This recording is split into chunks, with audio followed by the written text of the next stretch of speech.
Assalamualaikum warahmatullahi wabarakatuh. Sobat sosial, jumpa lagi bersama kami SDM PKH Kabupaten Subang. Kami bertiga adalah para koordinator di Kabupaten Subang yang membawahi 30 kecamatan. Saya sendiri nama Nanang Kosim dan saya membawahi 10 kecamatan, yakni Pusaka Jaya, Kecamatan Pusaka Negara, kemudian Legon Kulon, Sukasari, Compreng, Ciponegara, Cibogo, disusul dengan Pagaden, kemudian Cisalak dan Tanjung Siang. Kemudian sahabat kami yang selanjutnya, silakan perkenalkan diri. Ya, Assalamualaikum warahmatullahi wabarakatuh. Saya Ahmad Basuni, salah satu Korbka Kabupaten Subang. Kebetulan mendampingi 9 kecamatan di Kabupaten Subang, diantaranya Kecamatan Belanakan, Kecamatan Ciasem, Kecamatan Patok Besi, Kecamatan Pabuaran, Kecamatan Cipendei, Kecamatan Kalijati, Kecamatan Puradadi, Kecamatan Cikaum, dan Kecamatan Binong. Itu. Terima Silakan. kasih. Assalamualaikum warahmatullahi wabarakatuh. Nama saya Agus Rizky Marlianto. Saya koordinator Kabupaten Subang, membawahi 11 kecamatan. Kebetulan paling banyak, 11 kecamatan. Di antaranya Kecamatan Pamanukan, Kecamatan Tambakdahan, Kecamatan Subang, Kecamatan Pagaden Barat, Kecamatan Dauan, Kecamatan Cijambe, kemudian Kecamatan Kasomalang, Jalan Cagak, Ciater, Sagalherang, Serang Panjang. Terima kasih. Sobat sosial, pada kesempatan yang berbahagia ini kita akan membincangkan sekaligus mendiskusikan apa yang telah kita lakukan untuk PKH di Kabupaten Subang. Ada banyak hal yang setelah kita lakukan dan ada juga banyak ide-ide yang telah kita coba kemukakan dan kemudian ada banyak ide yang sudah kita laksanakan. Untuk itu saya persilakan kepada rekan saya Pak Basuni untuk menyampaikan apa saja yang telah dilakukan oleh kita para koordinator kabupaten dalam meningkatkan potensi masyarakat, terutama dengan tujuan PKH, yakni tujuannya adalah merubah sikap, ya. Dan itu adalah hal yang terpenting daripada program PKH ini digulirkan oleh pemerintah. Silakan Pak. Ya, terima kasih Pak Haji Nanang. Saya kira banyak yang dilakukan oleh kita ya, artinya baik Pak Haji Nanang, Pak Agus Riki terhadap program PKH. Ya, yang kita lakukan tentunya akan selalu dimulai dari tujuan program PKH sendiri kan. Bagaimana memutus rantai kemiskinan di masyarakat Kabupaten Subang. Tentunya itu tidak mudah karena bantuan-bantuan itu sebagai stimulan kepedulian pemerintah terhadap masyarakat yang belum sejahtera untuk berubah menjadi sejahtera. Tentunya kita melalui sosial PKH berkian kuat untuk mensukseskan program PKH.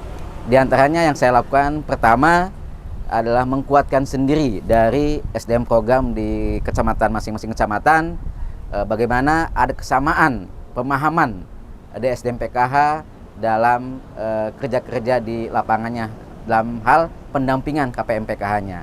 Artinya pertama kita kuatkan dulu kesolidan daripada SDM PKH.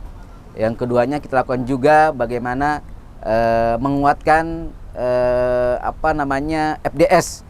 Walaupun tentunya dalam masa Covid kita banyak gangguan juga ya.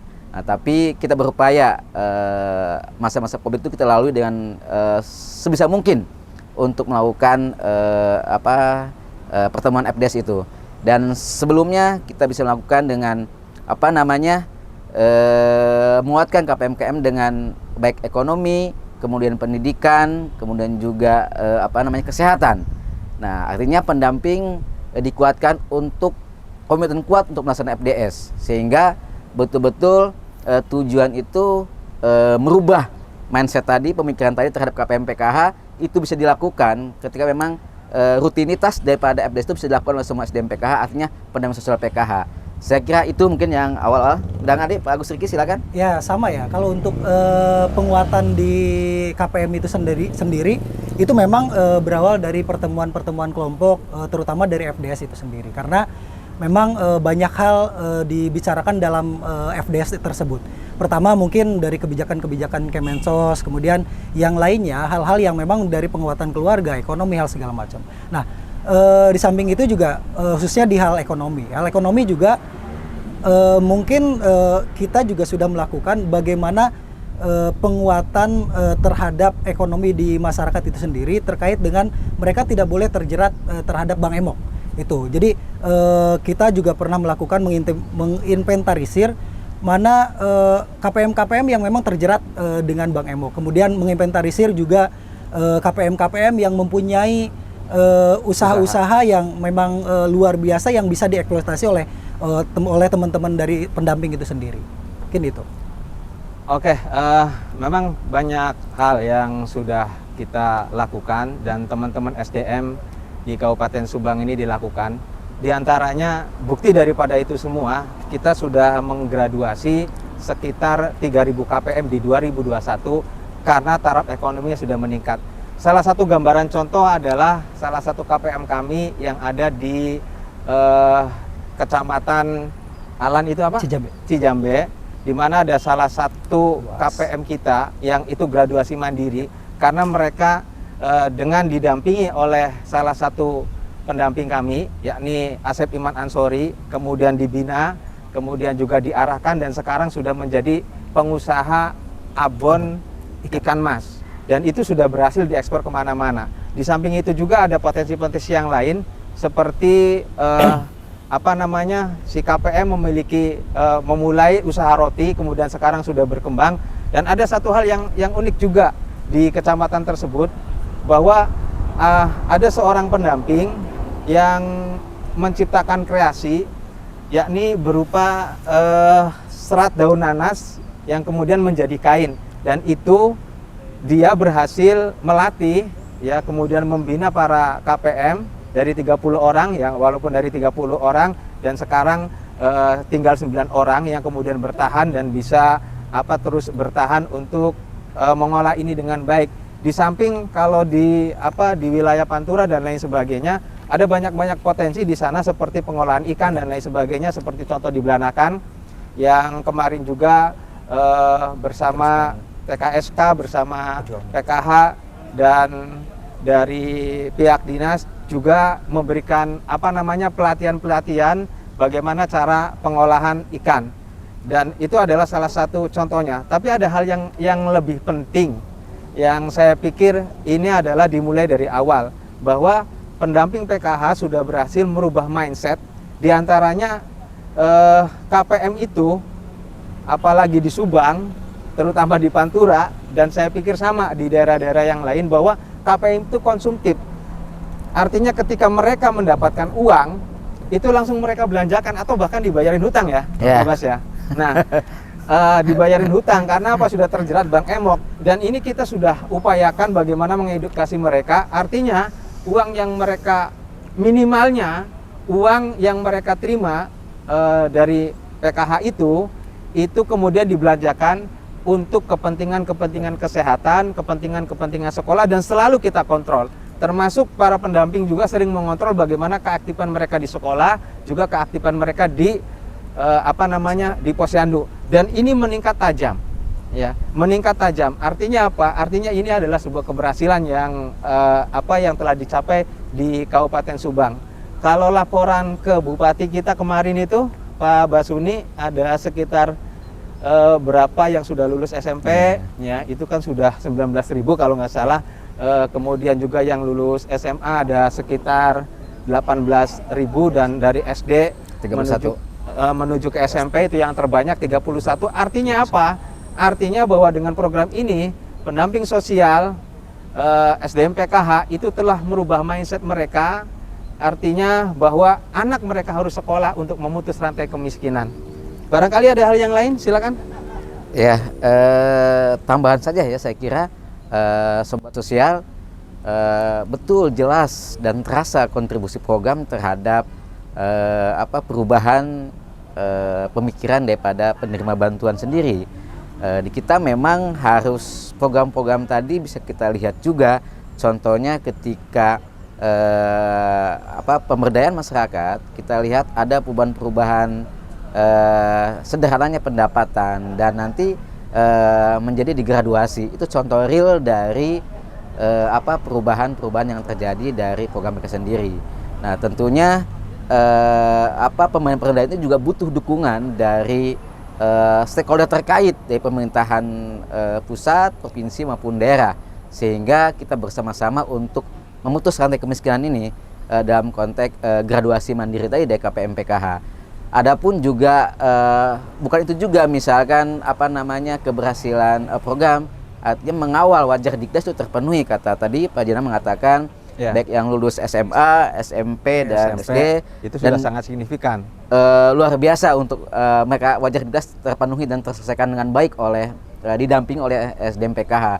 Dan tentu dalam hal kesehatan bagaimana juga merawat kehamilan sehingga sampai dengan bayi yang lahir dengan sehat, itu juga betul-betul kita sampaikan kepada sosial PKH untuk betul memperhatikan KPM yang memang sedang hamil sehingga melahirkan juga bayi yang sehat. Sehingga dengan itu ketika dengan pendidikan yang bagus, kemudian kesehatan yang terjaga, ekonomi yang bertahap berubah, saya kira sekian puluh tahun mendatang bisa memutus rantai kemiskinan yang ada di Kabupaten Subang. Amin. Kira-kira itu. Di samping itu juga kan berdasarkan data itu kan jumlah stunting itu kan nampaknya sudah tidak ada ya kalau dari para KPM PKH. Karena apa?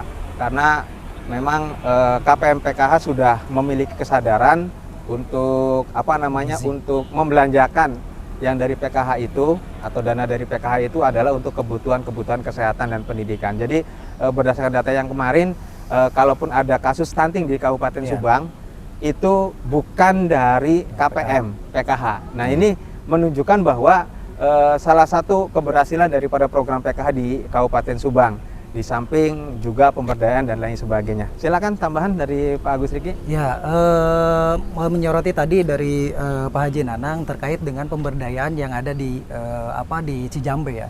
Itu luar biasa menurut saya karena memang potensi Subang itu sendiri kan nanas ya. Jadi gimana caranya memanfaatkan limbah-limbah yang terbuang oleh petani-petani nanas ini. Makanya limbah serat daun nanas ini, daun nanas diolah menjadi serat daun nanas yang kemudian yang ada diekspor terus dijadikan baju segala macam. Nah, itu yang memang melibatkan KPM PKH ya memang baru karena inisiasinya di Kecamatan Cijambe itu sendiri. Nah, itu melibatkan 30 KPM tadi yang sampai sekarang bertahan cuma 9 karena memang terseleksi karena ini terkaitnya dengan tenunan atau benang ya. Jadi memang harus mata dari si KPM itu sendiri harus luar biasa lah gitu. Kemudian juga mentalnya juga harus kuat terkait dengan semua hal lah ya yang ada di pemberdayaan. Jadi itu ya memang menurut saya sangat diapresiasi dan selalu kita pantau terkait dengan perkembangan dari pemberdayaan itu sendiri di seluruh Kabupaten Subang. Nah, kemudian yang terakhir di pemberdayaan di di Pantura terkait dengan karena di sana memang banyak penghasilannya ikan gitu karena memang dekat dengan laut dan itu luar biasa. KPM juga sangat antusias di situ. Iya, di samping itu kan kemarin ya waktu ada waktu kan sekarang di Pantura itu kan sedang pembangunan Patimban itu pelabuhan ya Patimban Port dan itu berdampak sangat luas terhadap masyarakat terutama juga terhadap terhadap KPM PKH. Nah, ada banyak inisiasi yang digulirkan oleh para pendamping, diantaranya mereka menggandeng Patimban dan lain sebagainya. Kemudian juga mereka digandeng, ya kita yang digandeng para pendamping PKH itu untuk menyampaikan apa? Untuk menyampaikan FDS di modul ekonomi dan itu ternyata efektifnya. Jadi sekali lagi manfaatnya tidak hanya untuk KPM. Kalau untuk KPM sih memang sudah tugas kita. Tugas, ya. Di samping itu juga mereka dengan bekerja sama dengan Patimban tersebut, kemudian memberikan pelatihan ekonomi terhadap masyarakat yang terkena dampak, dan itu hasilnya luar biasa. Karena bagaimanapun masyarakat sana harus sudah siap dengan laju pembangunan yang sedemikian deras ini, dan mereka harus siap untuk mencari alternatif yang lain agar mereka itu menjadi berdaya. Juga yang menarik ya Pak Basuni Pak Agus Riki, yang kemudian pernah saya kunjungi itu di Kecamatan Ciasem itu ada pengrajin kasur itu. Oh iya, Iya, pengrajin kasur yang tadinya kecil, kemudian didekati oleh pendamping, dibina dan lain sebagainya. Kemudian sekarang omsetnya itu 1 bulan sampai 100 juta. Itu kan sudah luar biasa mengalahkan kita. Artinya potensi-potensi ini kalau misalnya kita jeli, kemudian kita terus melakukan edukasi dan lain sebagainya, maka perubahan masyarakat itu akan terjadi. Apalagi ada salah satu SDM kita ya di di Patok Besi ya. Karena dia itu basicnya itu dari TNP 2A, bukan dari TNP 2K, dari pemberdayaan apa gitu. Kemudian itu ketika sudah menjadi SDM ditularkan. Kemudian apa yang terjadi di sana, mereka SDM ini membina para KPM untuk pembuatan keripik dan lain sebagainya, yang notabene itu kemudian memberikan pengalaman baru setidaknya, memberikan pengalaman baru dan juga penghasilan baru bagi KPM PKH. Inilah barangkali keberhasilan program PKH yang sudah terjadi di Kabupaten Subang, dan kita akan terus-menerus meningkatkan terutama kapasitas dari SDM PKH agar mereka bisa terus-menerus melakukan pembinaan terhadap KPM-nya. Kemudian yang paling utama adalah memberdayakan KPM menjadi sejahtera, sebagaimana tujuan kita, yakni PKH adalah meraih keluarga sejahtera. Sobat Sosial, itu saja barangkali yang dapat kami sampaikan. Cerita dari Kabupaten Subang. Cerita dari Kabupaten Subang. Ya, dengan berbahagia kami menceritakan ini. Mudah-mudahan ini menjadi inspirasi bagi para viewer, sekaligus juga memberikan semangat bagi rekan-rekan SDM yang lain, dan semangat bagi kita untuk terus berkinerja dengan baik dan juga meningkatkan potensi, sehingga apa yang menjadi cita-cita bangsa ini, yakni meraih keluarga sejahtera, bisa kita capai. Terima kasih. Silakan Pak Basuni, closingnya barangkali. Ya, saya kira demikian apa yang kami sampaikan. Kita tuh udah bacaan. Assalamualaikum warahmatullahi wabarakatuh. Alhamdulillahirabbil alamin.